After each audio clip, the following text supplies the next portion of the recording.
All right, I'll call the meeting to order at 6:30. And I just want to start by acknowledging that we're on the homeland of the many diverse First Nations and Métis people who have walked on this land since time immemorial. We are grateful to work, live, and learn on the traditional territory of Treaty 8. And with that, we'll move on to adoption of our agenda. There is a couple of additions. One is item 8.4. You should have the procedural bylaw. And the second one will be the addition of a confidential item under section 17.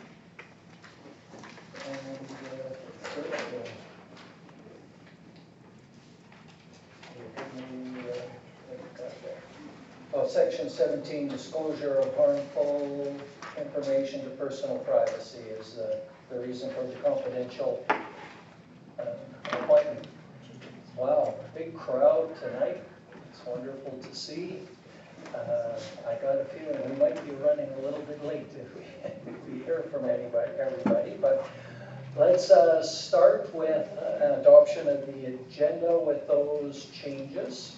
Is there anything else to be added? I'll move as amended. All right. All in favor? Carried. We'll start off with our scheduled delegation and our staff sergeant, Mr. Tarswell. Come on up, tell us what's happening. Thanks for having me. I really appreciate it.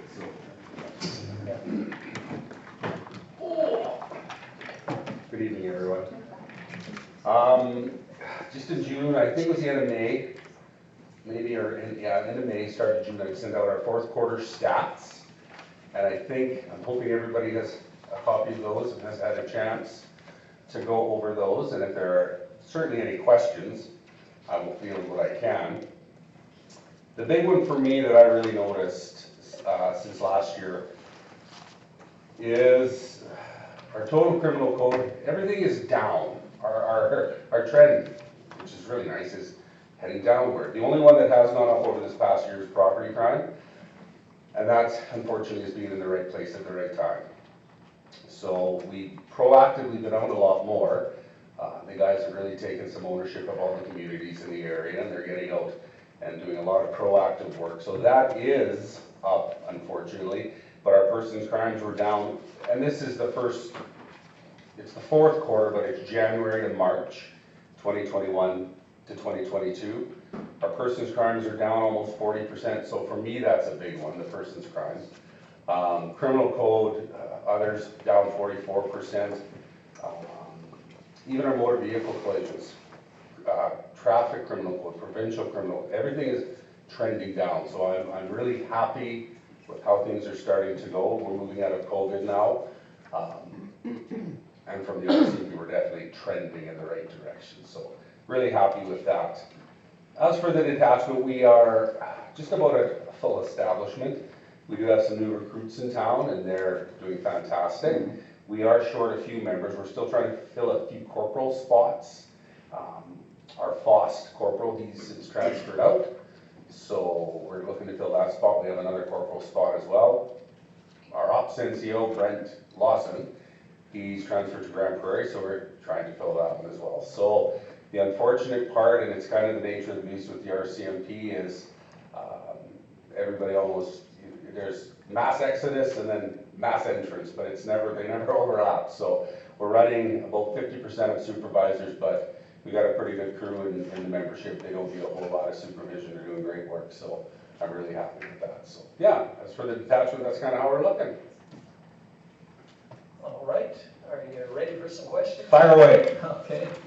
The first one I have, I'll just start it off, is wondering what's happening with the dog handler position. Great question. I got an email, was it middle of last week, late last week, from Chief Superintendent Curry. He has scheduled a Teams meeting, virtual meeting. It's for the end of this week as to how they're progressing with that. My understanding is still it was advertised. They were looking to fill that spot. They haven't yet, to my understanding, But by the end of the week, I should have a much better idea as progression with that, and I will update you personally as to what I find out. Okay, sounds good. Yeah. All right, any other questions? Councillor Stenhouse? So I'm looking at your stat sheet, for municipal bylaws. And there's a trend that from 2018 to 2022, it goes from 1 to 6. Anyways, I would like clarification on RCMP. Do they enforce municipal bylaws? We can, we absolutely can. With municipal bylaws, there comes a whole different ball of wax involved with those, because if we go out and we enforce those and we lay tickets and on the, under municipal bylaws, somebody decides to plead not guilty, then it falls on the municipality to find a lawyer to prosecute, and that aspect of it. So it can get, I've worked in towns where they've got these beautiful bylaws and they want us to go out and do stuff with them, but they didn't want us to lay tickets because they knew the cost of fighting a $110 noise ticket or this kind of stuff. So I guess the main way we will deal with those is through education, hopefully, and it may not be giving tickets and that kind of thing, but we will definitely, if a call comes in, we will go deal with it, make our presence known, give warnings, and I mean, if it carries on, we'll act accordingly, but we can absolutely act on the municipal bylaws, so. Okay, thank you. Councillor Dunn?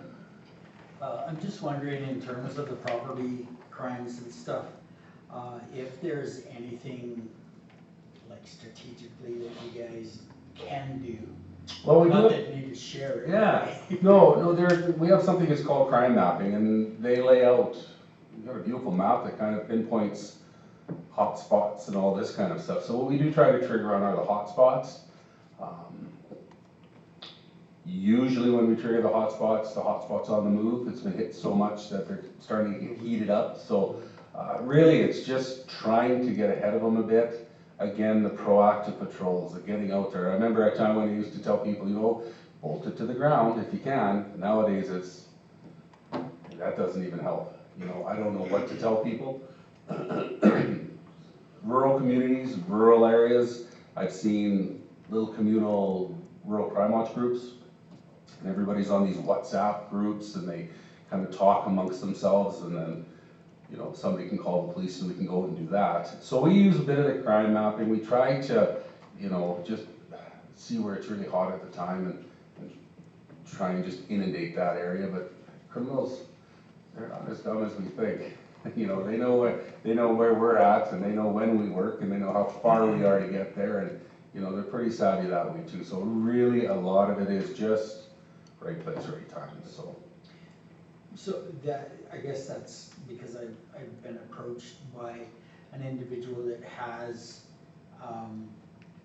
been hit twice, right? And that individual, their tools to work, and then they came back for more of his bigger stuff. Mhm. And I'm going, how do we combat that other than, and I know you can't promote that, but other than protecting your own property? Yeah, I know, right? And I mean, we're reading in the news nowadays, people it's getting to be a little vigilante out there, and I don't condone it, but I don't disagree with it, does that make sense? I see where people are coming from. You know, it's my stuff, and I will protect my stuff, and I totally get it. I wish I had a member to sit on every crossroad in this county. I really do. The unfortunate part is that at the best of times, we might have 4 working. So if something's happening, it does take us a little bit of time to get there, but rest assured, we do the best with what we have. These guys are running left, right, and center, and I think, I would expect we'll see the property crime start to level out over the summer and everything, because I've really noticed the guys are out a whole lot more in the communities, a lot more proactive stuff, a lot more little projects that they're putting on just to try and deter stuff.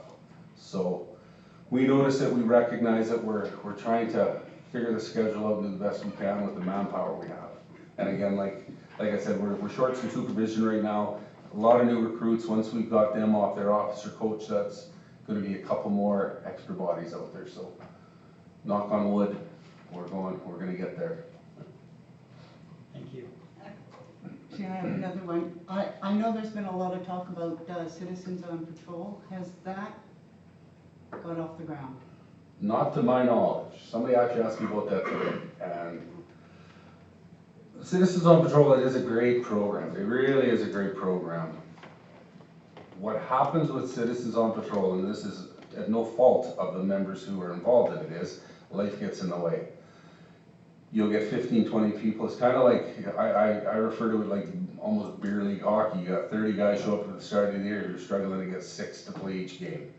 And that's kind of how the COP, it'll come out very well, and everybody will be very, engaged with it. But as life gets in the way, and we need somebody this weekend, it's especially with summer.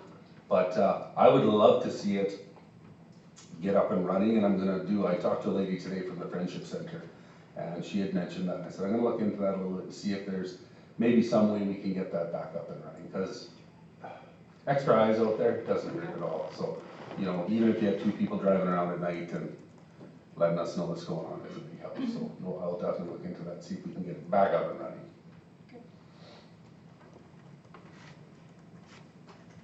All right, any other questions?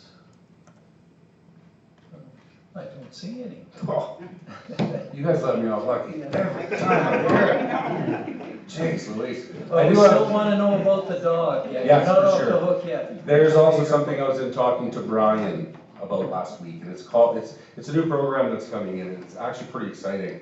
It's called the Integrated School Support Program, and this was started with the Calgary City Police, and what they did is they were able to get funding for 2 schools in Calgary. What they did is they looked at schools that were maybe in some of the rougher areas, some less fortunate families attended, and this kind of thing. And it is a crime, it's a crime reduction initiatives. And the plan and the goal of this was to implement in elementary schools hot breakfasts, lunch program, in-school psychologists, big push toward physical activity. It went into 2 schools with 100% use of the breakfast and lunch program. Every kid used it.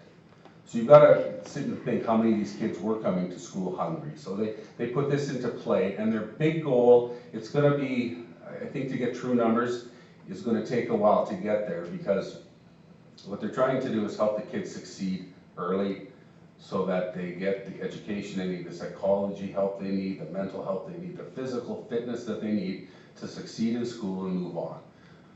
So it was very, very well received in Calgary, and to date a success, and it is now moving into the RCMP. And the RCMP has been allotted 3 schools in I think Western Alberta District for this year. No, I think it's in Alberta actually for this year. And High Prairie has been picked as one area to get one of these schools. That being said, I don't know which school is going to get it. It could be on a settlement, it could be on a reserve, or it could be here in town. So I'm letting you guys know this is a possibility. It may come to High Prairie, it may go somewhere else. My goal is in 10 years that it's not even going to be a question, it'll be in every elementary school. So I'm super excited that we were picked. I think Cochrane was picked as well, and St. Paul. So those are the 3 areas in the province that are going to be getting one of these programs into their schools. So we're having a meeting tomorrow. Whether they announce which school in our area gets it or not, I'm not sure. It's not on me to pick. They'll maybe come to me with some input, but I expect over the next week or so we'll find out which school is going to be getting this. So very exciting.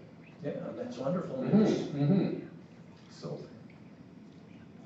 All right, well, thank you very much for coming in tonight and giving us an update, and look forward to the update on the dog handler. Absolutely, and thanks for having me. Thank you. Okay, Have a great long weekend. Thank you. Oh.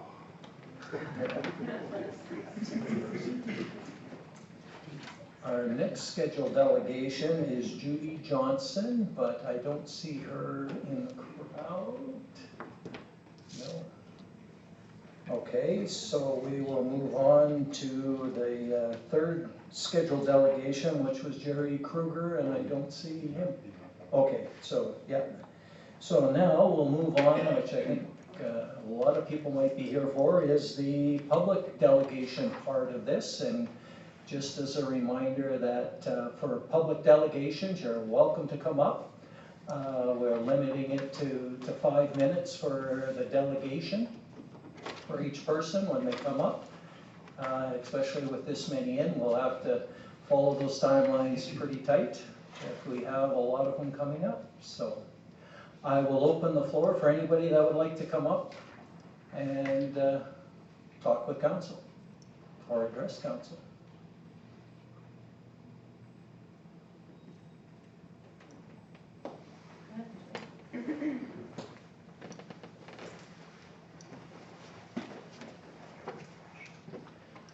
Great, when you come up, just please give your names, and there's the light on there so we can all hear you better on the mic. Should I press it? Yes, please. My name is Michelle Strachek. My maiden name was Michelle Matula. I used to be a writer and a researcher and a reporter. One of my writing jobs was working at the University of Lethbridge with the university paper. And when I read Chris Clegg's article, I found it very interesting that he quoted Stephen Tipper, because Stephen Tipper is somebody that I used to work with at the university paper. So in a few minutes of phone calls this afternoon, I contacted, on short breaks in between massages, the number that he'd given in the newspaper article for Sherry Poole. I contacted that office. I spoke to somebody there who thanked me for my tenacity in following up and said it was very important that people did follow up. The people that I needed to speak to were not available, and due to my scheduling constraints, I was not able to speak to them. However, I did speak to Stephen, and he also gave me contact information for people who would be good people to follow up with in the community of Vulcan. I think that due diligence is asking the hard questions. It's not just accepting at face value. And to me, as a ratepayer, as a business person, if you do not have the capability of putting your own accurate information on your own resume, how can you manage fiscally the responsibilities that come with a position like this? There is a huge difference in working 2.5 months at a position and working 2 years. And if you do not have the remembrance to remember accurately the timeframes that you work for people, or the capability of recording those dates accurately, how can you manage a municipality? Second, seeing her reply in South Peace News was very, very disappointing to me, because at no point does she accept responsibility for the inaccuracies in her information that was provided. What I seen her do was throw a councillor under the bus for asking questions, and that's very, very concerning to me, because what precedent does that set for future councillors to be asking questions and then have them attacked and threatened with lawsuits or defamation or slander? The definition of slander is a false statement. It is not a false statement to ask questions about erroneous information provided. That is not slander. That is due diligence, and we need more people to have that courage and that integrity to be asking the hard questions. Thank you.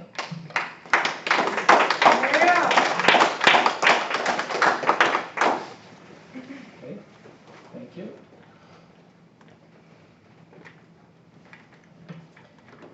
Tammy Kalita, business owner for 37 years in the town of High Prairie.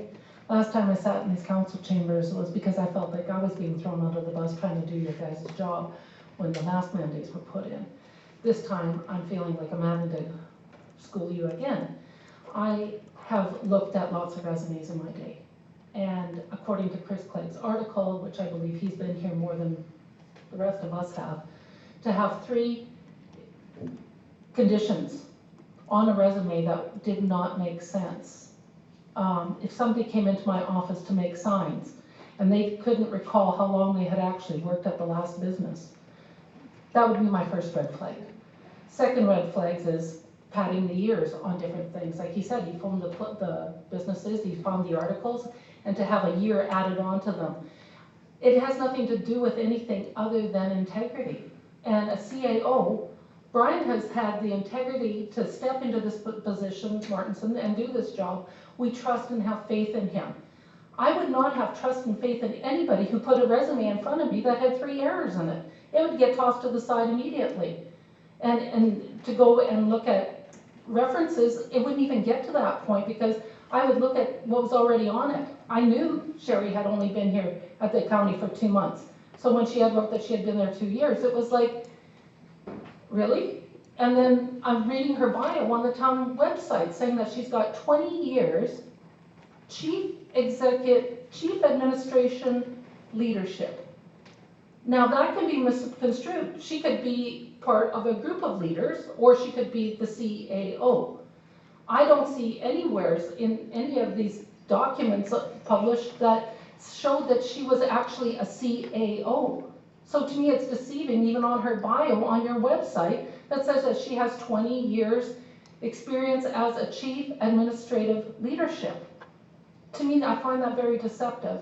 And unless the council can actually provide accurate information to hire somebody, I don't understand why John, James, Teresa, you have all made this decision. And then for Brian to break the tie. The divisiveness that has already been caused in the council, let alone in her job starting, is a forewarning of what I think we have to come and be prepared for. As a business owner, I do not have confidence in this candidate. And I just wanted to come today and tell you that. I do have personal experience her as well, and I've been told that I was slandering her. My personal experience with any and each and every one of you, I will say to your face as well as in a group setting. It is not slander. I'm not being deceitful. This is actually what happened to me in my relationship with her, where I was in a very good relationship with my friend, Sherry Poole. And to have her defraud me and take advantage of me does not leave me with a good taste in my mouth to begin with. It might have been years and years ago, and I understand all of us change. But I know my relationship with her has put me in this chair today because of the experience I've had. And I shared that experience with many of you on the council here. And I felt that it was literally dismissed.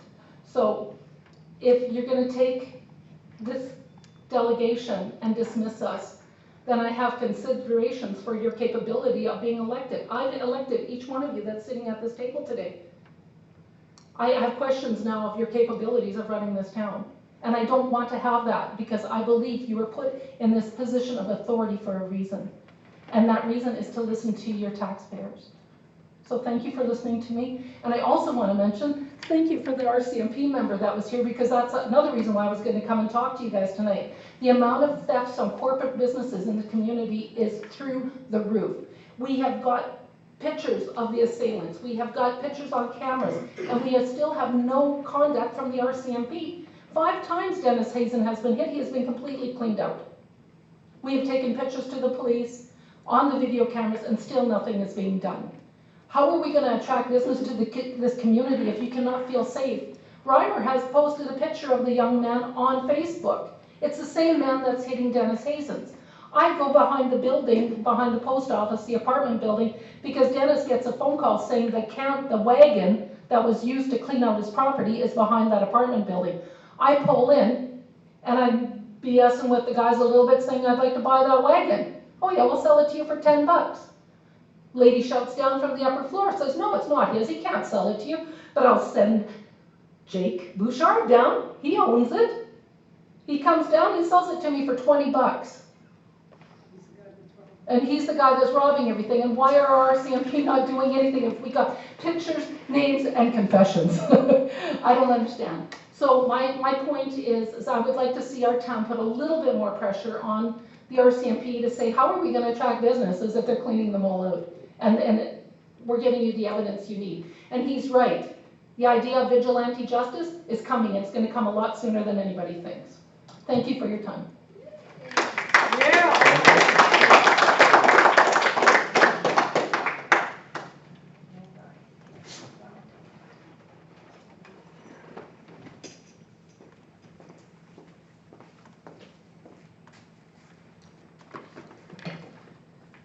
My name is Linda Cox, and as a former mayor, I'm very, very disappointed in the hiring process that this council went through.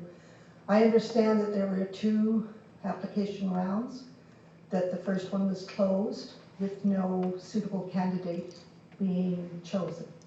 I also understand that the second round was opened and then closed, and the candidate that you chose for CAO did not apply in the second round.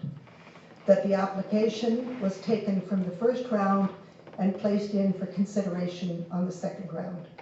I do not think that the hiring process was fair at all. If you go and give an interview to a candidate that did not apply, that meant that she was not interested in the position. So again, this process was flawed, and I think you should take it back and look at it again. We have been under administration before because of sloppy administration, and I think we're heading down the same path again. Thank you. I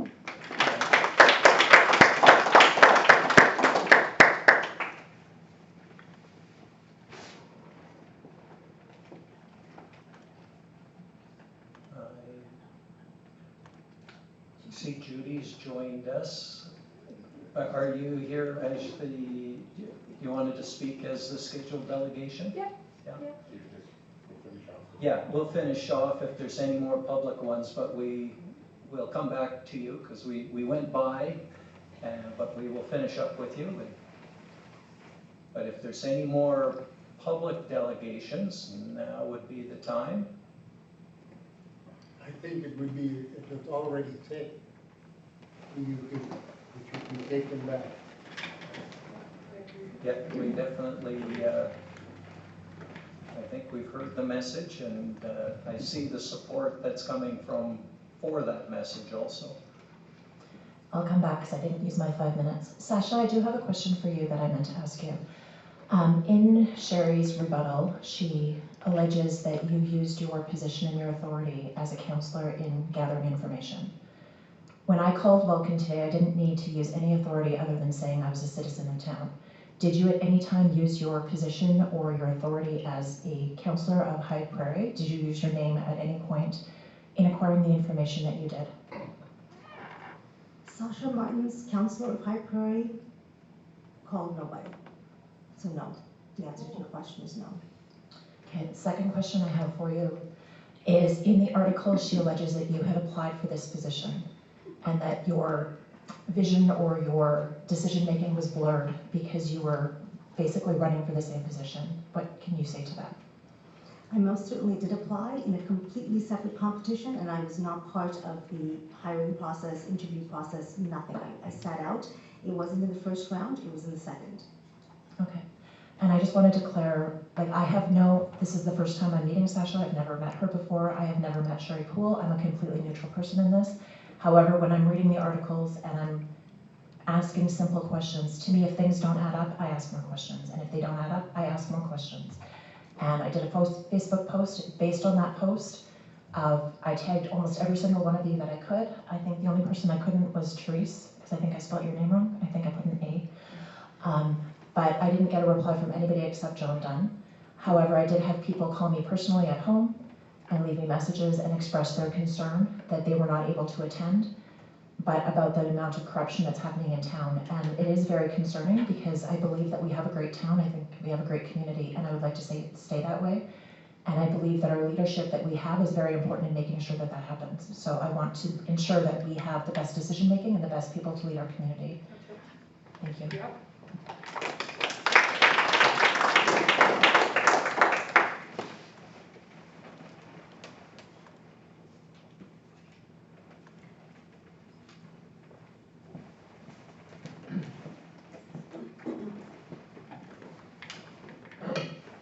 James Oak, resident. My question is just a small one to change the pace up totally. What's the town's position on the greenery, weeds of commercial businesses, personal properties in town? I know dandelions was a big problem in every corner of the country. Just wondering what the town was doing about any of their properties regarding the weed control. Well, I can, maybe I'll get our CEO to answer that, because we do have crews that are out cutting. Yes, We, the town doesn't spray for weeds okay, on boulevards or our own property, okay. but we do have crews going around cutting grass. Yeah, I see the individuals doing that, yes. Now what about businesses, back alleys, right in front, side alleys? Don't have to look hard or far. I believe right now, with the number of students that we do have hired, that as they go on during the summer and get caught up, they will start cutting the alleys, but typically they're left till last. We kinda hope that the property owner would go out, and if you do your backyard to your alley, you would take the initiative to go out around and cut along your back alley, along your fence line Okay, in the back, so. But most people, they only go to the fence and that's as far as they go, they don't yeah, take I much. understand that, I was just wondering where the town was at. The other one now is, what is the town doing about street upgrades? We've been doing that every year, every second year, a block or two has been done. I was just wondering what's on the plans for this year. I believe the part downtown in front of the old water plant from 49th Street going west, I believe, is slated to be looked at for this summer, depending on funding too. Because the Right. government has cut us back Yeah, I heard that. substantially on So is it grants and gonna that. be just another hit and miss, or do you know in general what you want to do and then about the funding? It all depends on the funding. Okay, We were getting money from Big Lakes County and we're putting some of that money, but they've also cut us back substantially, so. okay, Basically, what we're now trying to do is pool that money for a couple of years till we get enough money to do the projects. Cause a basic block is over $1 million Yeah. to do a block, so. yeah, well, it used to be about $250,000, I think it was, and that was everything. You started over, but that was some of the bad streets. So it all remains on the almighty dollar, and Okay, that's where we're at. okay, We do have a 10-year capital plan where we lay out where we want to go and what we want to do, but again, some of that gets put back or tried to save for the bigger projects. so that would be in one of the websites to be able to look at that in general? Is it on the It used to be on a piece of paper someplace, but Yeah, where, I don't know now, but It- Corona hit, so we all kind of sat back. It's not on our website, but I think we can look at, If you would like, we can provide it to you. Okay, you can put it on. okay. That's all for now. Thank you, Dan. You're welcome.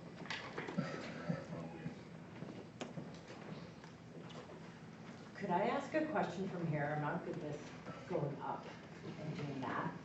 So you talked about a capital plan for infrastructure, and I understand that you raised our utilities.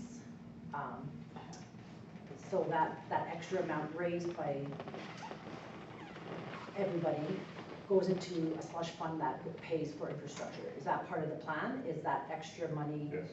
So is there a separate account that shows that, hey, the extra money you had to pay in your utilities because you raised your fees, is there an account to say, okay, this is the money we have to spend on infrastructure now?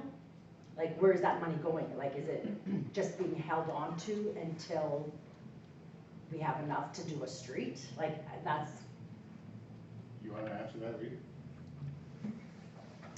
So the answer is yes, there is a capital reserve okay. fund. And yes, in the 10-year capital plan, we address that. Okay, as long as there's like a plan with that money and it's just not gonna be spent elsewhere, if that's, what it's supposed to go to, because our roads are falling apart, like any town in Alberta. Yeah, we call them restricted reserve accounts, and we have them for different purposes. There's for roads and for water and sewer. And so they're allocated that way, and it's restricted, has to be used for those purposes. Okay. That's the intent of it. Perfect, I just don't know how that stuff works. Other question is, I know there was some flack going around regarding you guys saying no to clearing some tree stumps. They wanted the town to pay for it, which I totally agree with you guys. It's a personal business. It's like me coming to you saying, hey, come pave my driveway because I'm a business owner and I don't feel like paying it. They're coming no matter what. There's money to be made. So I commend you for not spending that extra money for nothing because it's personal property. Exactly. And hey, if you're giving out money, come do my driveway. So I agree with that. My other thing is, I know I was only supposed to be here for 2 years, 16 years later, still here. Yay! And I know the town's had its ups and downs, and I know there's been concerns with funding and money, and right now we're in a downturn. And my only concern is, I don't know who this potential CAO, never heard the name other than H&S Dollar Store, which I go to, and that's Sean. But my only concern is, if I remember correctly, in the past, there has been issues with some people in management where we've had to pay them out. Has that not happened? Yeah. And my only concern is that money is a lot for a town of 2,200 people. So my only concern is if there's already this many people who are raising red flags about someone and her resume is not coming off correctly. If I'm sending a resume for a CAO position, it better be damn perfect because it's not just any kind of position. It's not working at a restaurant or Red Apple. You make sure it's damn perfect. And for these mistakes to be on there now and for her to not be able to define exactly why she made these mistakes raises my concern because if in 1 year we realize, hey, she isn't very good at her job, these mistakes she made are part of her bigger problems, well now we're gonna have to pay her out again. And this is a town that does not have money to pay out for our mistakes in hiring someone who's not qualified. And I don't want my tax dollars, because I pay a lot of money to run my restaurant and we work our damn ass off. So when my taxes come out, I expect it to be spent on something responsible. My personal taxes at home, higher than high. I don't mind paying taxes. It goes to a good reason. I want my roads paid. I want it to go to my school. My kids go to this school. I want it spent on town because I'm proud of where I live. My only concern is when money is spent on something that could have been prevented. And that is my concern. And I'm repeating myself. I apologize. I'm not good at speaking. But that's why I came. I don't usually come to council meeting. I have kids, I have sports, I have everything else going on. But as a taxpayer who is, during COVID, had some really hard times and we've had to make ends meet and had to figure out how we're gonna pay our employees because they're not working and we don't wanna leave them high and dry, then to turn around and be like, oh, we hired someone because she's local. We thought she was the best for the job, but you know what? She really wasn't. If there's someone better qualified, I'd rather have that better qualified person to turn this town around and get us the money we need to bring businesses in. I like competition. I want more businesses. That's better for everybody. And whatever this Sharon lady's name, Sherry, sorry, never met her. I don't even know who she is. She can walk past me 100 times, no clue.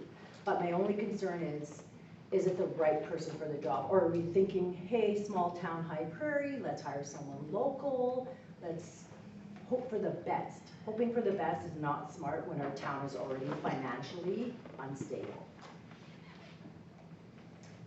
Thanks, sorry.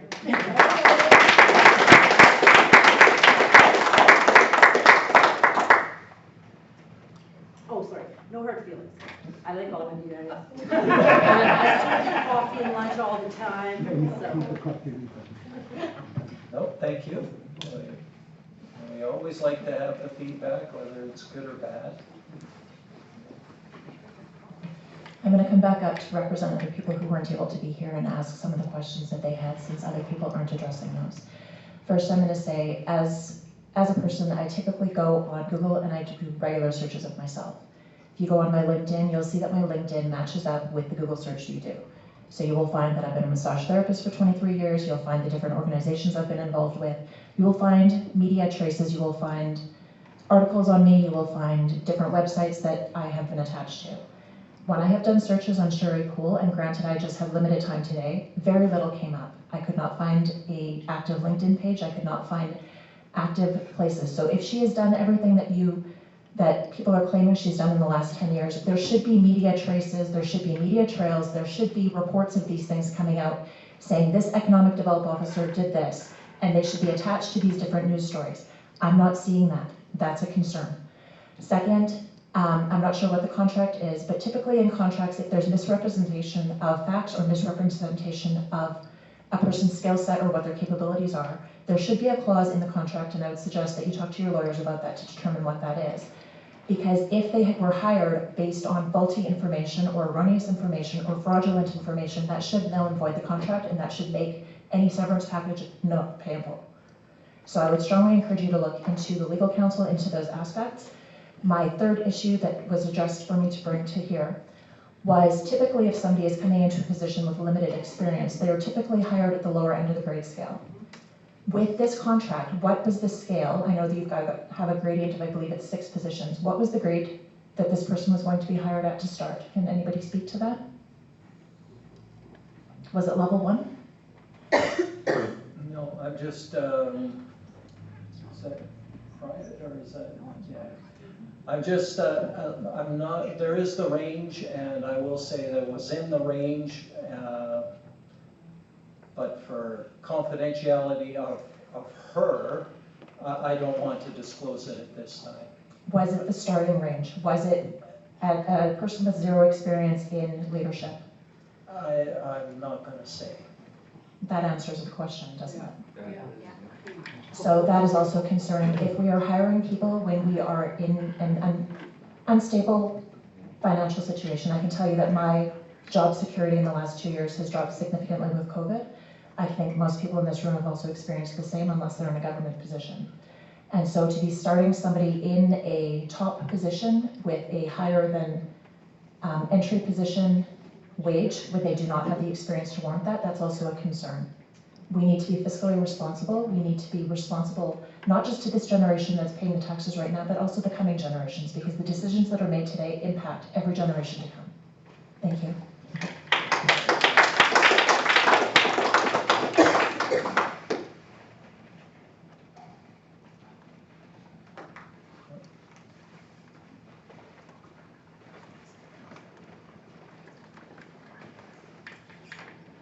My name's Adam Brulot.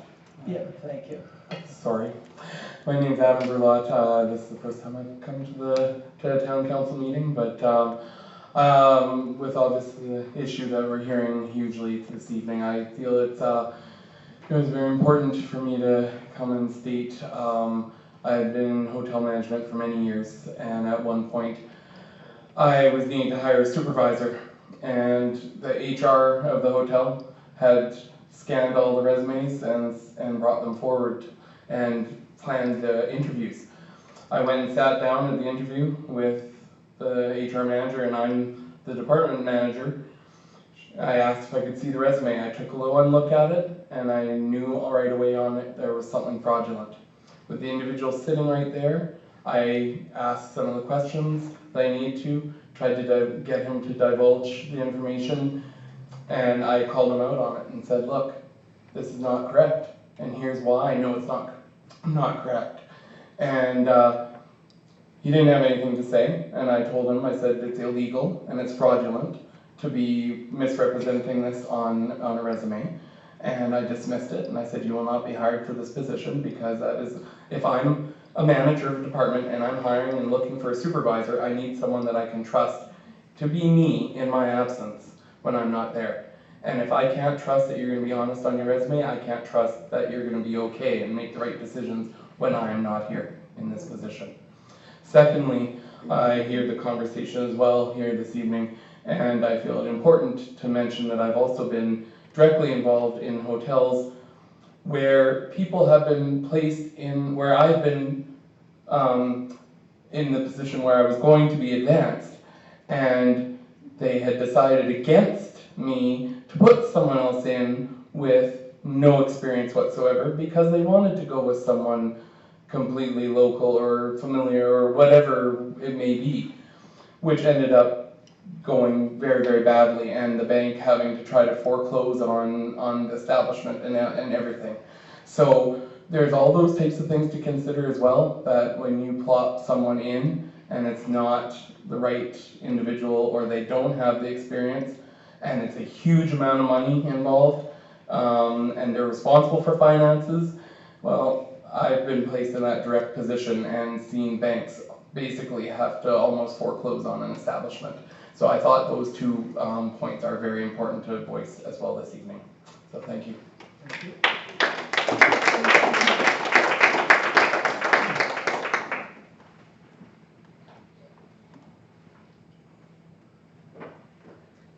All right, oh, come on up.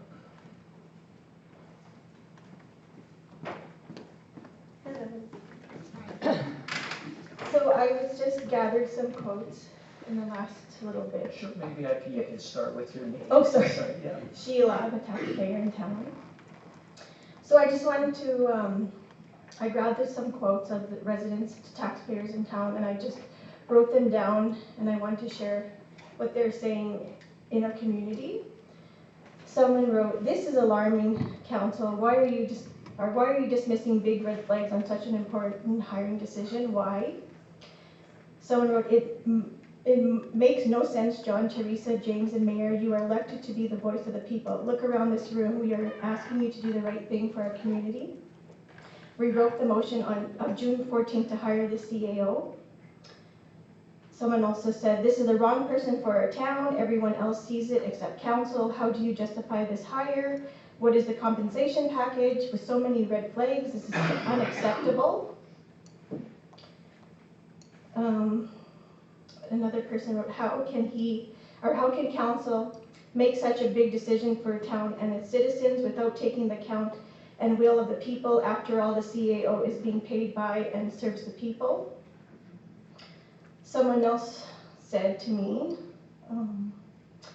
"Lies on the resume. Why only this council is okay with that? We, the people, are not okay with that. We pay the CEO salary and we pay you to make good choices.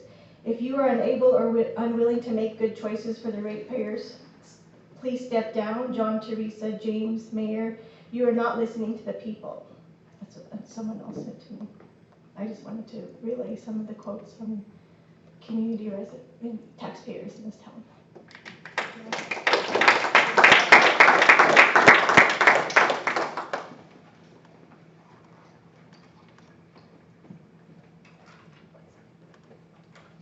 On a different note, the hospital, old hospital location, is that still owned by AHS or is it back to you guys? It's owned by AHS. Have they given you any idea if they're giving it to you guys or to the town, or if they plan to sell it, or?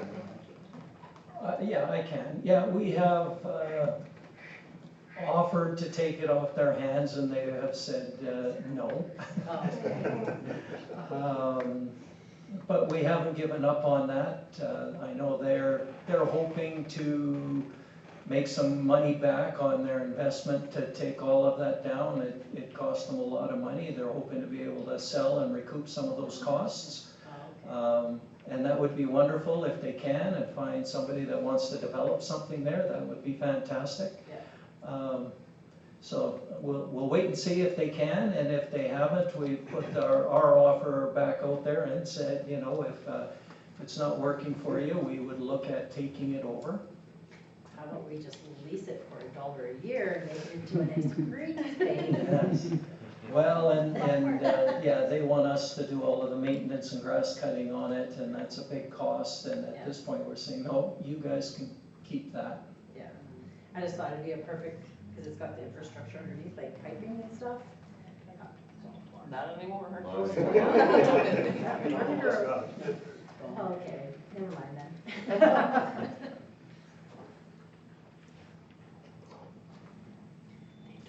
Okay, I don't see anybody else coming up, so maybe we will go back to Judy, and I'm sure people will want to hear what you have to say, because it's very interesting.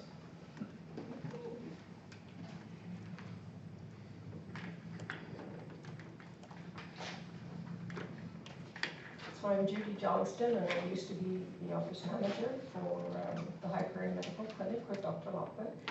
And I just wanted to share with you kind of an update, and it's part of a letter that Dr. Lockman has written to AHS that will be going off in the next day or so. And it says, I'm sure you are now aware that Dr. Brian Muir's insistence on too many doctors in the High Prairie Hospital was not correct. When it became impossible for me to return to work and the clinic was going to have to close, it was extremely obvious to everyone in our community that AHS denying me the ability to hire doctors into my clinic was led by inappropriate use of power by directors and managers of Alberta Health Services. I am sure no consideration was ever given to the patients who attended the High Prairie Medical Clinic. It was Dr. Kevin Worry's intent to close the clinic more than 8 years ago, when he launched a negative propaganda campaign against the High Prairie Medical Clinic. Dr. Worry addressed High Prairie's mayor and town council, also the Reeve and Big Lakes County Council. Due to my inability to return to work and the physician recruitment blockage over the past 8 to 9 years, there was suddenly 2,800 patients who were in need of a new family physician. It is absolutely not the patient's fault that they are suddenly without a doctor, nor is it mine. I have made every effort in the past 8 to 9 years to get a doctor into the clinic to replace myself and Dr. Pamela Edwards, so that I am able to retire.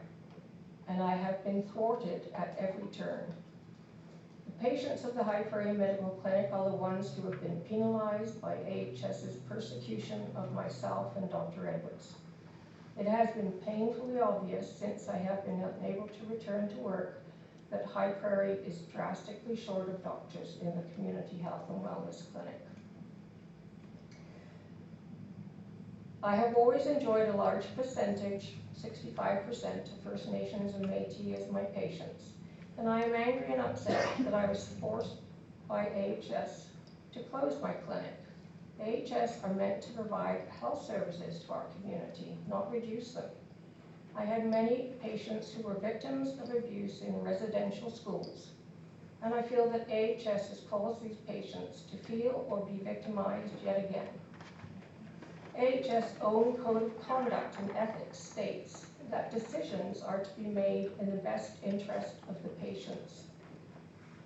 Our emergency room was closed for 2 days and was threatened with more closures due to a lack of doctors.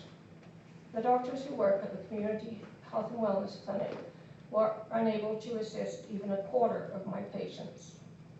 Within days of my clinic closing, signs were up at the Community Health and Wellness Clinic that no doctors were accepting new patients. My patients were therefore forced to go to other communities, McLennan, Falher, Valley View, Slave Lake, to try and see a doctor. I had a lot of patients who experienced poverty, and they now have the extra financial burden of seeing a doctor at minimum 45 minutes drive from where they live. There are no bus services here. I expected more of Alberta Health Services. I expected honesty and integrity and determination to provide physicians to the community of High Prairie. I did not expect the community medical director, Dr. Miyazi, to state his intention to close the High Prairie Medical Clinic by September of 2021. Again, the disregard for patient care.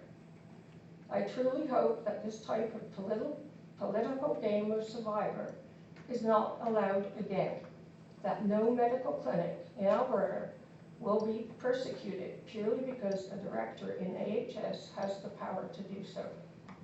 that no patients will be treated in such a dismissive and disrespectful manner as the patients of the High Prairie Medical Clinic have been. And that's an excerpt from a letter that we're sending out in the next couple of days. Dr. Laughlin had warned everyone, town council, county, that with the advent of the Community Health and Wellness Clinic, it would mean the closure of all private clinics in High Prairie, just like it did in Slave Lake when the Family Care Clinic was created. Dr. Kevin Murray had told the town and county councils that the creation of the Community Health and Wellness Clinic would mean there would be no more closures of the emergency department and that doctor retention would improve. He fed the town and county propaganda so they believed the High Prairie Medical Clinic was responsible for doctors leaving. In a very recent Zoom meeting with Dr. Brian Muir, Dr. Boulanger, Dr. Niazi, and myself, Dr. Boulanger is the AHS Vice President, Dr. Boulanger stated, doctor retention is no different now than when there were 2 private clinics in High Prairie. So the doctor retention has not improved with the advent of the Community Health and Wellness Clinic. Currently, 2 new doctors have joined the Community Health and Wellness Clinic, Dr. Jerriton, Ari Jury, and Dr. Baha. Dr. Baha is actually hired into Dr. Pamela Edwards' position. This stealing of positions is not ethical. Dr. Edwards' replacement position was attached to the High Prairie Medical Clinic. As I stated in my email, 6 people have lost their jobs due to the closure of the High Prairie Medical Clinic. This was, in my opinion, due to AHS forcing High Prairie Medical Clinic into closure by blocking us from hiring doctors. 98% of medical clinics in Alberta are private.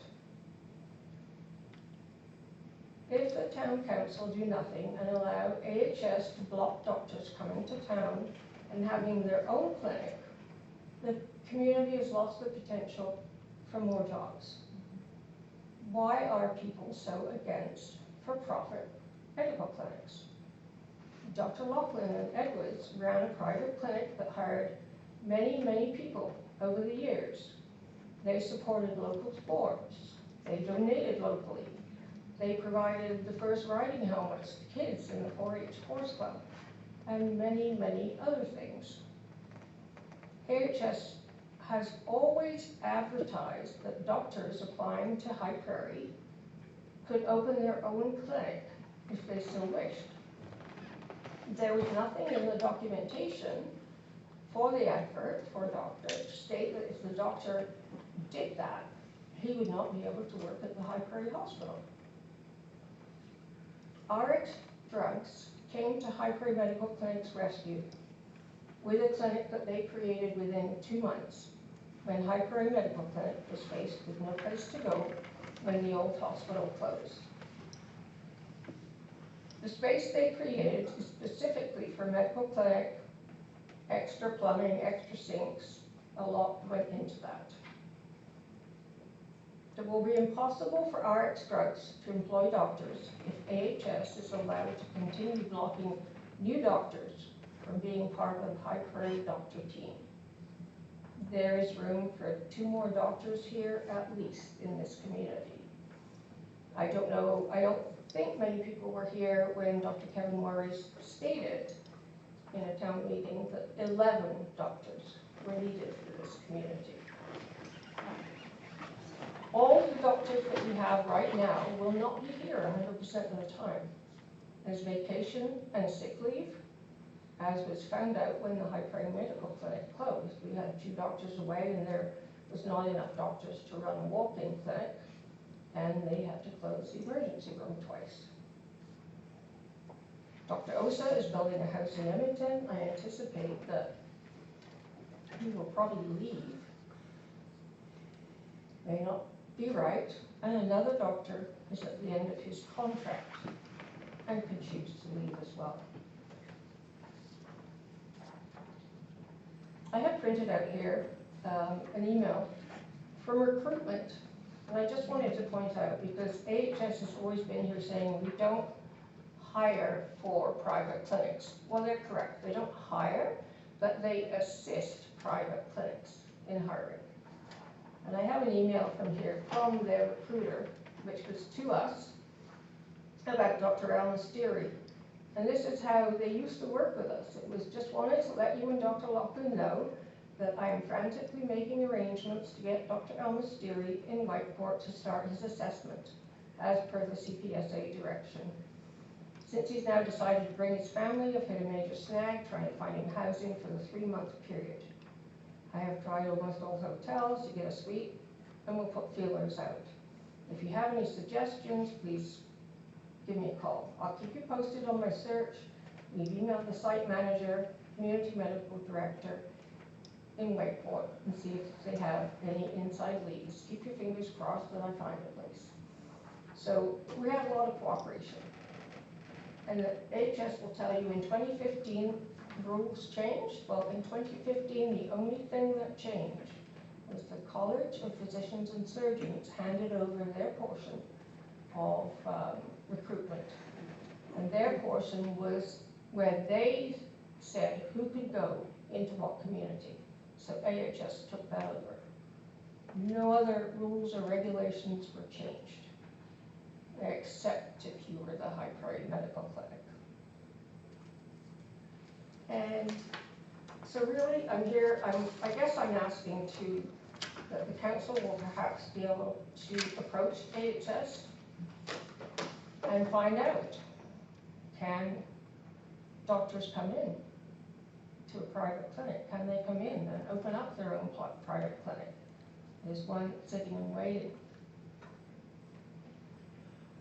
I can answer that. We can certainly ask the question. We've been fighting the battle against AHS and all of the issues that have been happening over the years. We've met with them several times, and you know the exact stories of what we are told and the issues that they're telling us. We're just doing what's in the province, and we do this for everywhere. And that's the story that we get. We know that they're going to tell us that, yes, a doctor could start a clinic here if they want. We don't tell them where they have to go. They could get hospital privileges. You've heard the same story that we get. And we try to push against it, and it just, I'm sure you've had the same battle, right? You don't get anywhere with that. They say, well, this is the procedure and it makes sense. So, you know, I can say it's been a frustrating years trying to push back against that. Yeah, we called it the longest game of Survivor. Yeah. No, it was 8 years long, and unfortunately, we were on the losing end of this portion. But I believe that if you push a little bit again, that your answer may be different, because Dr. Belanger is someone who has honesty and integrity. He actually tried to make it work for our last doctor, Dr. Charles. He said, okay, if you won't give him hospital privileges into High Prairie because you have too many doctors, how about you help out the neighbors and you could have privileges for McLennan and Slave Lake, because there actually is an agreement in place for McLennan, High Prairie, Slave Lake to assist each other, which has been kind of forgotten for a little while. Yeah, so he was pushing against what Dr. Muir and Deborah Whetstone were saying.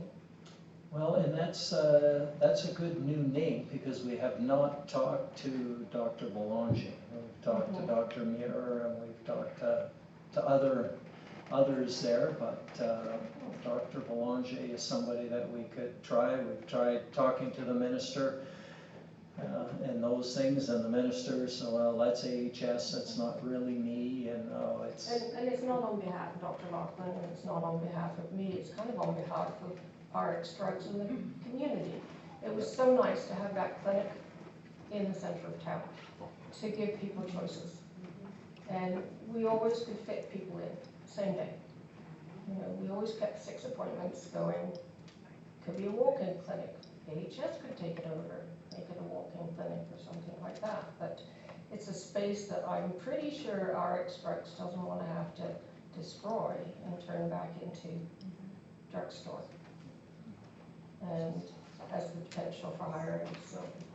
But thank you. Sure. Thank you. James just had a comment or a question. Given my personal experience since Dr. Edwards and Dr. Lockman have both retired, of having to wait upwards of 7 weeks to get in to see one of the new guys, yeah, I mean, we're going to keep screaming and hollering to. Yeah. Because the walk-in clinic that they have is not technically a walk-in. No, You have to phone at 8 in the morning, and you can stay on hold for half an hour. To be told that try again tomorrow. Yes, yeah, So, like it's, yeah, we're going to fight hard for that clinic, Judy, because it's important for our community. It's probably, I dare say, one of the most pressing issues that we're going to face in our community. Doctor shortages are critical.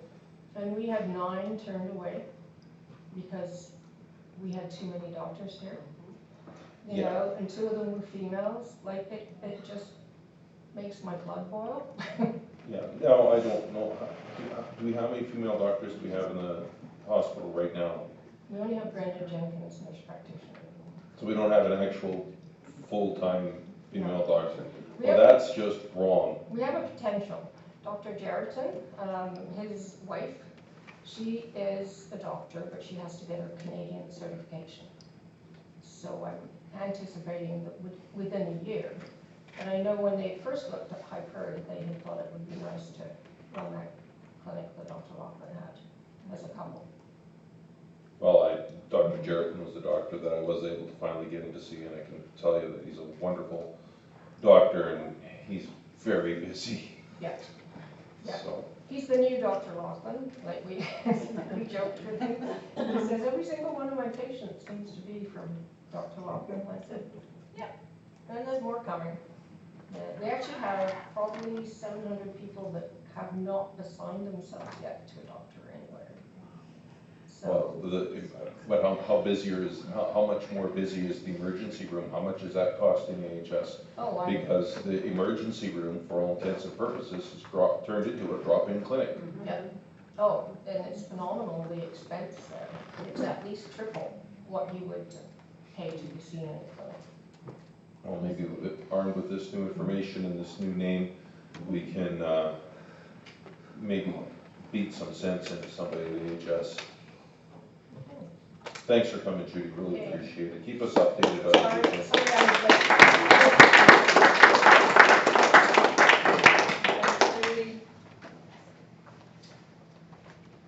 Okay, with that, I think we're going to move on to the rest of our agenda. And moving on then to item 5.1, the June 14th regular minutes of council. Can I get a motion on this?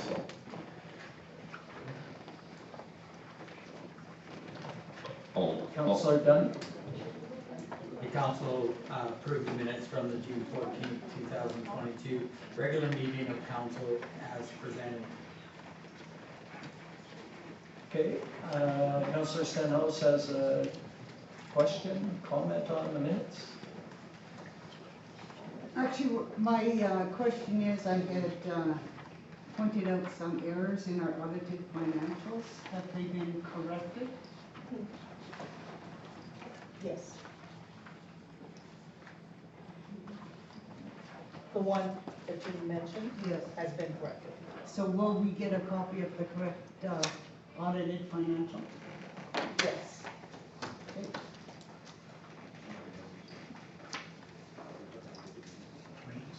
Yeah, the minutes are accurate though, right? But this is more a question out of the minutes. Okay. Is there any issues with the minutes themselves? All right, all in favor? Carried. Moving on to our June 21st special meeting of council. Get a motion on these ones? Councillor Yushishin? The council approved the minutes from the June 21st, 2022 special meeting of council as presented. Okay, any issues with the minutes? Councillor Wakel? I don't see the attendance on there. It was missed, okay. So we do need to add the attendees to that. I think, well, add the attendees to that, I can't remember if that was one of the ones that is. We could put this over to the next meeting and with the attendance on there, yeah. Okay, well, we have a motion on the floor to accept the minutes at this point, but we can vote to defeat it and then we'll bring it back. Or the motion could just, We the could motion do could a just be, amended. or retracted, and we could just bring it to the next meeting. I'll give that to Councillor Yushishin. That was your motion. I retract the 5.2 for next meeting. Okay, so you're moving to make the changes and bring it back to the next meeting? Okay, all in favor? Carried. And then the June 23rd meeting of council. Get a motion on this one. Councillor Dunn? The council approved the minutes from the June 23rd, 2022 special meeting of council as presented. Okay. Any issues with these minutes? Seeing none, all in favor? Opposed? Okay, so moving on to the Hyperion District Museum, item 6.1. Can I get a motion on this one?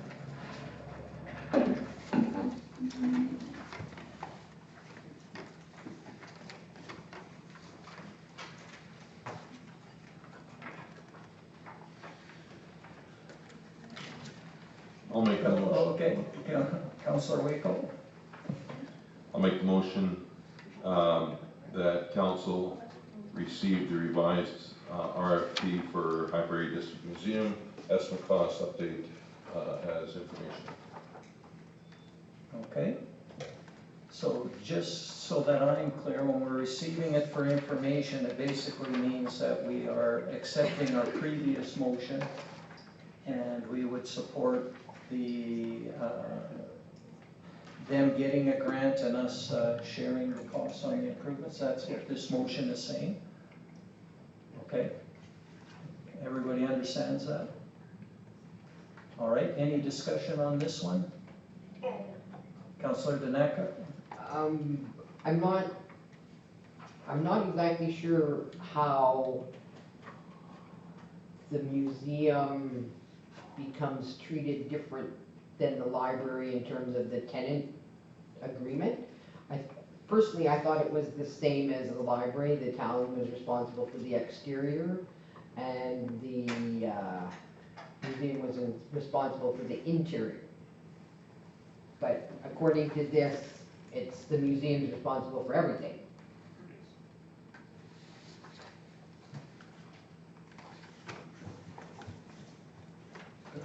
I believe the lease agreement expires in 2024. So I asked Darlene to go back and take it back to the board and to revisit. And if it has to be brought back earlier, then that's fine. Good. Any other questions, comments on this one? Councillor Stenos?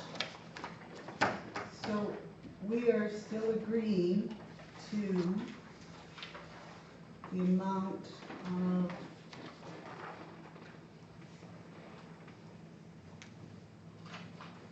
what's the total amount that we're agreeing to here? 22,800? That's it? Oh, no, with, There was a motion made last meeting and it to me, it totals over 100,000. Yeah. The motion is in the RFP. It's on page 27 in italics. It's 20. There's no pages. 71,000. There's no pages in your agenda. Well, the 28.6 was from the budget, this year's budget. How come mine doesn't have pages? It's the front page, it's the first page of your RFD for 6.1. So, in total, we are approving, read you got your calculator? Pen in hand. 71,400 plus 28,600. That's exactly 100,000. Yep. So we're approving $100,000 renovation to the museum for this year? 2023.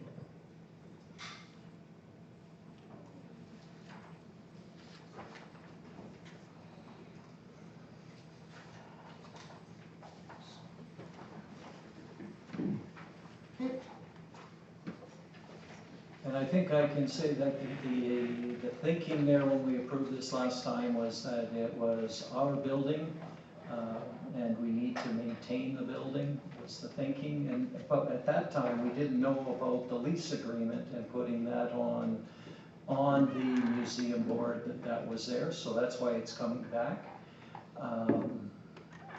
My thinking is that the museum board doesn't have a lot of sources of revenue to bring in. So I don't know how they could maintain that building with what they get bringing in. So I am all right with seeing if we can get it, because they are applying on that grant, and if we were contingent on getting the grant to doing a lot of those improvements, and we were gonna wait and see if they got the grant before we finalized the approval of those repairs. But did we not discuss on getting stats on users and traffic through the museum? Yes, we did ask for that. And Yes. have we received the No. stats? I talked to Darlene, and she's been busy, unfortunately, with some health issues with her mother. She is back now, and I will reach out to her again.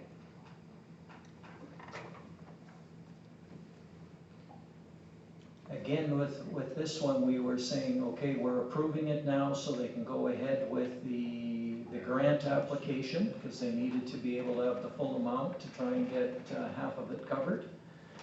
And then if they don't get it, we can revisit whether or not what we would want to support, which of those repairs we would cover or not cover.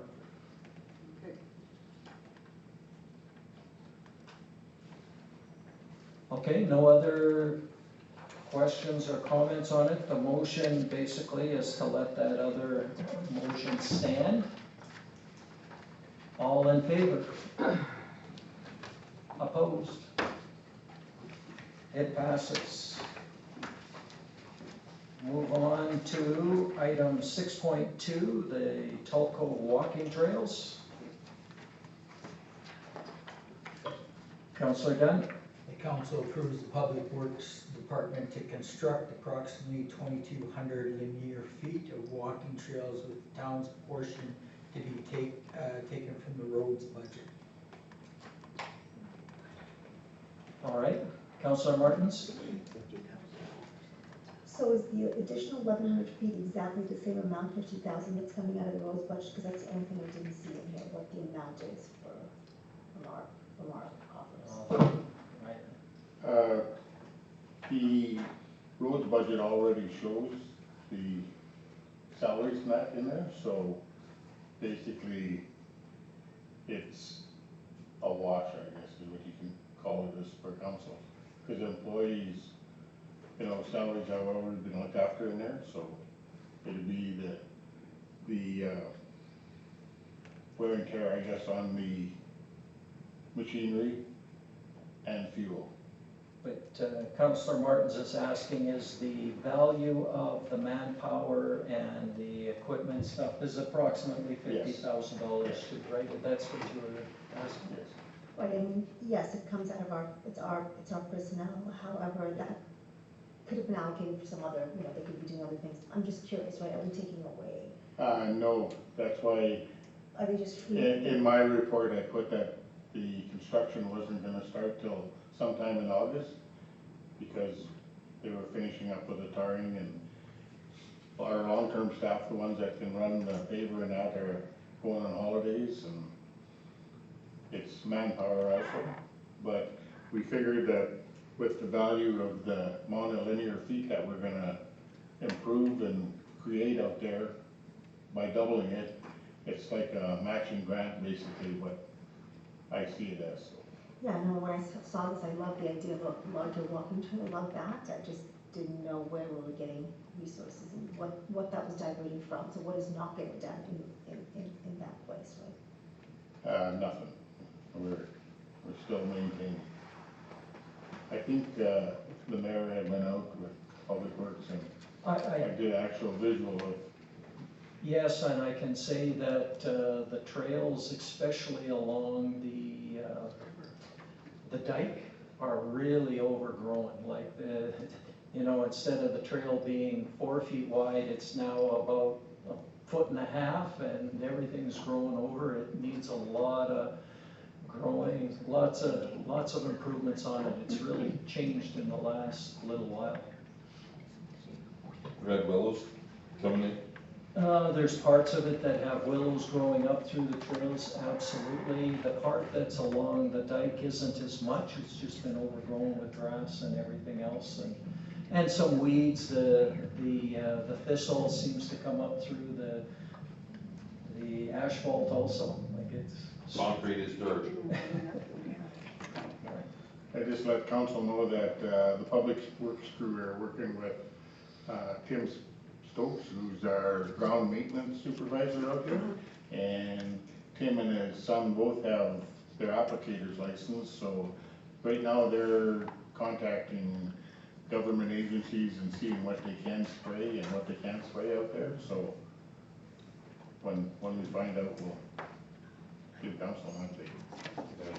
Because wherever the willows are close to the trails, you get the roots coming up through. Oh, So they need to shave those willows back a little bit, get one of those mulchers along there, widen it out with those willows another 10 feet, and that'll really help.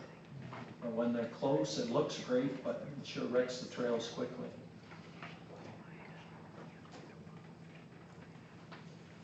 Okay, Councillor Stenos. This is just an idea that just come to me on these trails, and we're talking about it on the dike. Would it be worth our while to move the trail below?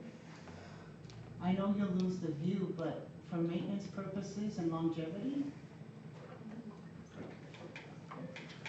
If you move them to the inside, that's basically into the Elks grounds. So I think Public Works crew in the day thought that they'd probably be damaged if they were on the bottom of the dike. So putting them on the other side, basically on the west side, that's where we're having the big issues with the willows. So we figured the top of the dike is the best. Yeah, no, I understand, and you get the best view, and it is great walking that way, but I was just thinking for, like I said, upkeep and longevity of those trails, it would be more feasible to put them below. Okay. Councillor Nishishin? It's also just the safety to be a little bit higher up, because there is wildlife that is following the river, comes up and down the river, so if you're walking a little bit higher and traveling a little bit higher, you can at least have a little bit more of a distance to see. So, I think from that respect, just it's err on the safety side. In that respect as well. Yeah.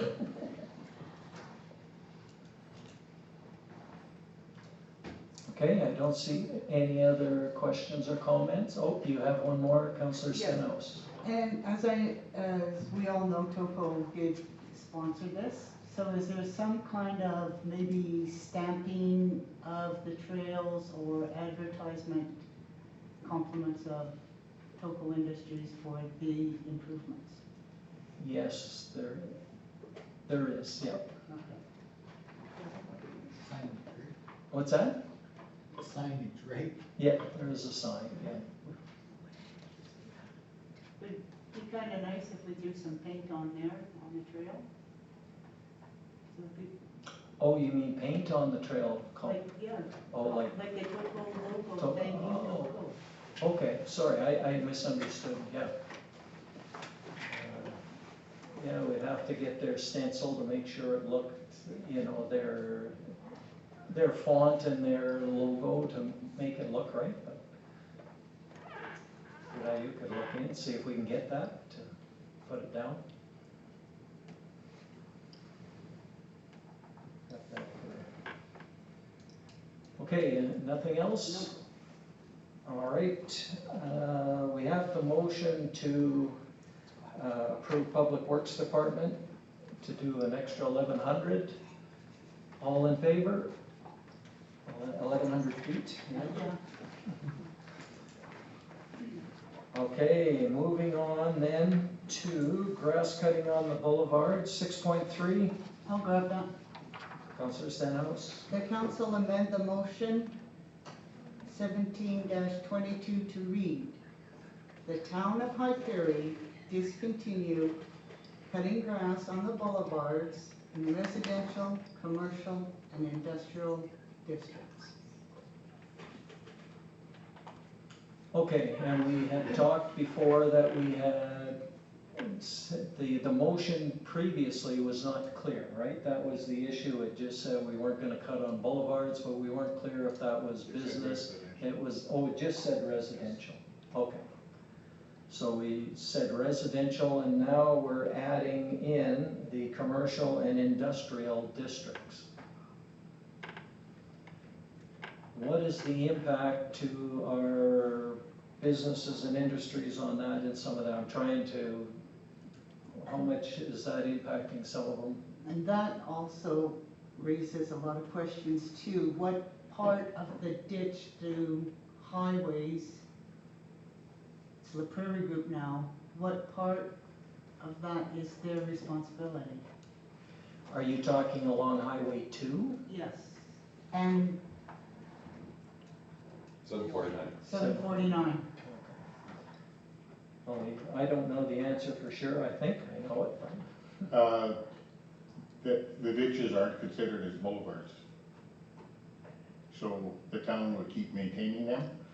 I think the only boulevards that I can really think of that would be like looked after by some of the commercial properties would be like, you take Eva's Restaurant would be one. IGA, that are already doing it already, so, and I believe the liquor stores, no. There's not a whole bunch of them, but there are a few. But mostly on the outlying, there's ditches, so the town is still maintaining them and weed whacking them, so. So I guess I'm looking at ditch versus boulevard, and when is it a ditch, when is it a boulevard, like that stretch along Northern Lakes College's land there, there's the sidewalk, there's a ditch. That's a ditch? Okay. Okay, yeah, because it does drain in there, but it could be considered a boulevard too, I guess. How would somebody know the difference between a ditch and a boulevard? If it gets cut by the town or not? Yeah. Well, I get, yeah, like I'm trying Ditch to, is carrying water. okay. So if it's flat across, we're considering that a boulevard, and anything else would be, if it's, okay, so along the roadway to Pops and stuff would be a ditch. Yes, that's all. So who's doing that? The town or La Prairie? The town. So who does along the main highway by the college? The The town town. or La Prairie? The town. La Prairie don't do nothing within our boundaries. They cut nothing. Okay.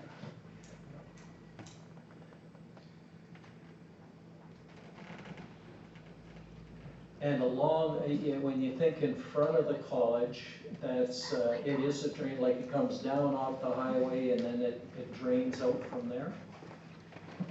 There is a channel, and again, that's that ditch versus boulevard, I'm not sure, and it's across the road from them entirely, so.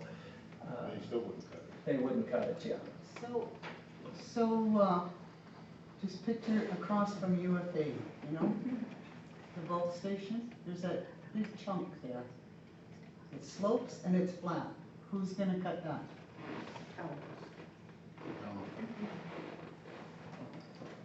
I believe, the Chev dealership does cut a bunch of it, but there is stuff along the ditch there that we do maintain. So, by making this motion, you will still maintain that, correct? Yes. It would only affect the ones that have boulevards. Brian, can you give me some examples of who we're impacting specifically? Just, who is this changing for? I guess it's. IGA you mentioned? Yes, but they've been maintaining their boulevard for years, so. Okay. Eva's, I don't believe she's cut hers, when she's got two sides, the front and the side yard, Okay. so. So I think Boyd's Liquor Store would be another one, and the liquor store down here would have a boulevard. okay. But they're mostly maintaining them already, right? That's out Some of back. them are and some of them aren't. Oh, okay. So again, it would be like how we're treating the residents, where we'd have to talk to these businesses Yes, and make and sure that they that'll were, be the peace officers that be going. they would, there's that information part would be Yes. huge. Councillor Waco? What about the mess in front of the old hospital? Is that all AHS? It is. That's not a boulevard though, that's still just a property, right? I'm like thinking along the, well, everything that's on the highway side of the fence. And then there's that whole, like, where Deep Creek is there at the front, and that bench is, I think it's a jungle in there. The part by Deep Creek where the bench is town. That's part of our lift station, so we maintain that. No, on the other side. Like, where Where the hospital, where the entrance used to That be. little Yeah, triangle there, yeah. that's theirs.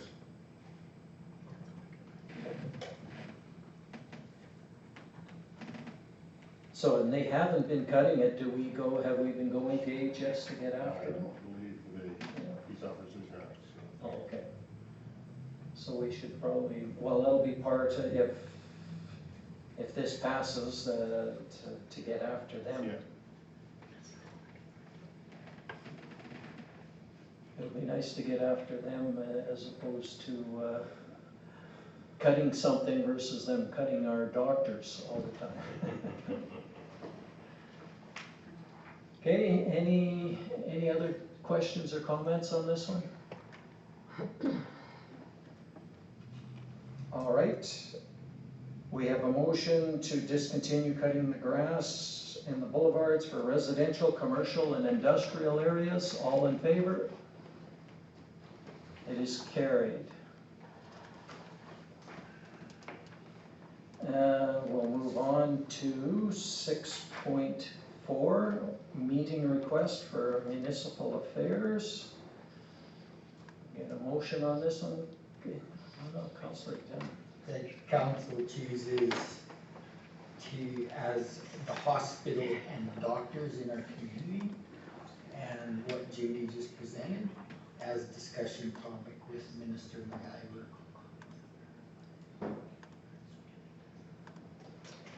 Okay, that's your motion? That's my And we can motion. debate it. Just Yeah. yeah. Yeah. I can see Councillor Martin's got her finger on the mic. Well, I was gonna ask about the policy funding model, but also if that's the right minister for HS. That was my only thing, but the policy funding model was, but, you know, I like where you're going, John, I just don't know if that's the right minister. It's municipal affairs. Yeah, I agree, I'm not sure if that is the right minister. And we can talk to them about multiple things also, it doesn't have to be one thing.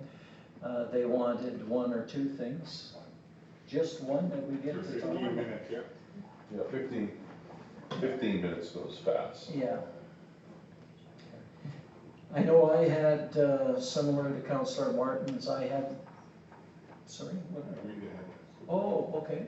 I just wanted to clarify, there's a typo, that should be police funding model and not policy funding model.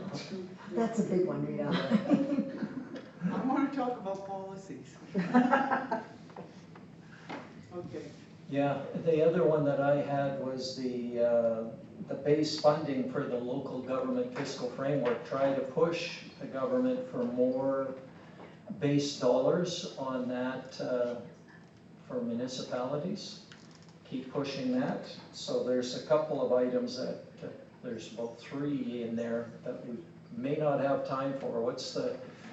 So we've got the police funding model, we've got the doctors and being able to go to clinics, and then we have the local government fiscal framework that we can all address. Which would be our top one if we can only pick one? Councillor Stenhouse. Well, I was thinking, could we schedule a meeting with the health minister and discuss our hospital doctor clinic issues with the health minister? I think we can certainly try for that, for AUMA. Yeah. Oh, yeah, AM, yeah, Alberta Munis, yeah. Okay, so yes, we can definitely do that, and I like the suggestion from Judy that we try to get that new doctor, Dr. Belanger, and seeing if we can meet with him. Because we have met with the minister a couple of times and we know where that's taken us. So Hasn't that just changed? what's that? Isn't there a new health minister now? Yeah, there is. There is, yeah. So that is another one. We should get a meeting with the new minister and keep our issues up front with the new minister for sure. Yeah, good point. Councillor Martins? So not to get off track on this Minister of Municipal Affairs and McIver's RFD here, but in line with the new minister, meet and greet plus getting him, I'd like this to be a part of the overall AHS plan that I talked about at the committee of the whole. So not just a one piecemeal, right? That's part of the whole thing, including some of our, because Slave Lake's having similar problems. I was sitting next to the Grand Prairie guys, they're having similar problems. So we are stronger together as a region. And even the illustrious Slave Lake Health Advisory Committee, very subtly, I don't want this to be the first thing because then they'll not pick me, but you know, that's a topic as well, right? So a multi-pronged approach is all I'm saying. Yep, no, I agree on that one. It's going to take a multi-pronged approach. And when it comes to health, just to add to that, the Alberta North Central Alliance, or ANCA, is, we're meeting with the consultant to identify what are some of the issues that we have that we would want this group to focus on, and health was one of those. So, I mean, like you say, a multi-pronged approach to keep hitting AHS from all angles and see if we can get the message across. So back to the meeting request with municipal affairs specifically. Well, we've got, which one do we want to focus on? Councillor Waco. I think the municipal funding that you touched on is probably the most relevant to getting the meeting with McIver, because of the doctor thing is the doctors and the clinics. That's vitally important, but if we put that as our option to meet with McIver with, we're not going to get the meeting at all because, well, that's not my department. So we'll get passed over. Get the meeting with not just the minister, because who knows who the minister is going to be in September. This is right around the time that the UCP is going to be having their leadership convention, and God knows what happens after that. And then in less than a year, we have a provincial election. So keep in touch with the minister of the day, but we really need to focus on the bureaucracy of AHS, Dr. Belanger and others, who are going to be there regardless of who is sitting in Edmonton in the legislature. So I would suggest that our meeting with MacGyver be the funding that you'd suggested, and then push for the meeting with the minister and the administration of AHS to address our doctors and our clinic situation. Yeah, and so thanks for that. The other issue with the police funding model, I know right now the province is really pushing the federal government to pick up some of the dollars for the retro pay that they're paying out. And depending on what happens with that, we might have to start pushing back that it doesn't come on to the municipalities. But I don't know when, you know, decisions are gonna be made on that, because, yeah, right now, I'm not sure where the money's coming from. Nobody seems to know. They're getting paid more money and there's retro, but who's gonna pay for it? The province is pushing the feds. I don't know what the feds are saying, but. That's more of a federal issue. I always thought that the retro pay is, we need to, because, you know, we could go to the federal government and say, we don't wanna pay this, and say, you're right, you shouldn't have to. And Junior in Ottawa is gonna say, here you go. So what I'm hearing is probably the base funding for the local government fiscal framework as they get rid of the MSI and they're moving this in. It's probably good timing to put our thrust behind it. I know that's what Alberta Municipalities is pushing to. That's one of their pushes. So if we get that chance to help push that request, it might have some weight. Okay, so you had a motion, Councillor Dunn. From the discussion, do you want to change your motion? I move that we amend the motion to the council chooses the municipal, The local government fiscal framework funding. that thing, as a discussion topic with Minister MacGyver. All right. Any other discussion on this? Seeing none, all in favor? Carried. Just to let the council know, we'll try to set up a meeting with the health minister also. Yeah, I was just gonna make that motion, actually.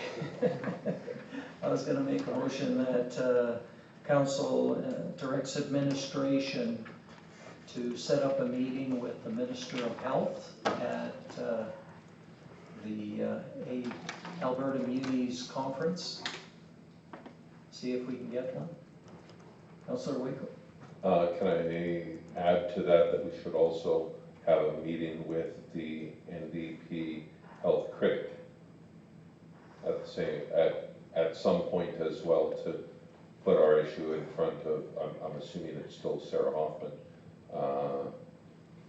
just so that they're aware as well of our situation, considering there's a better than average chance that might be our next health minister too. Okay, I'm not sure, are they normally at the Alberta Munis? Sometimes. Sometimes, okay, we could try, certainly. And if she's not at the Alberta Munis thing, you know, invite her to a meeting here. Okay. I will make that amendment to my motion to a meeting with the health minister and a meeting with the health critic for the NDP. See if we can do that. Okay. Any other questions on that? Comments? Did we not vote yet? No, It's a second this motion. is a second motion that I just don't want to lose the fact that we want to meet with the Minister of Health and push forward what Judy was saying here today. And if we have it in our minutes, it's less likely to get lost. Okay, no other questions on it? Did you get all of that, Kelly? Good. All in favor? Carry it. All right, we are at 1:15. How are you guys doing? Are you doing good? You ready for a break, or do you want to keep pushing through for some more items? We need a break. Okay, that's what I was wondering. It's been a while.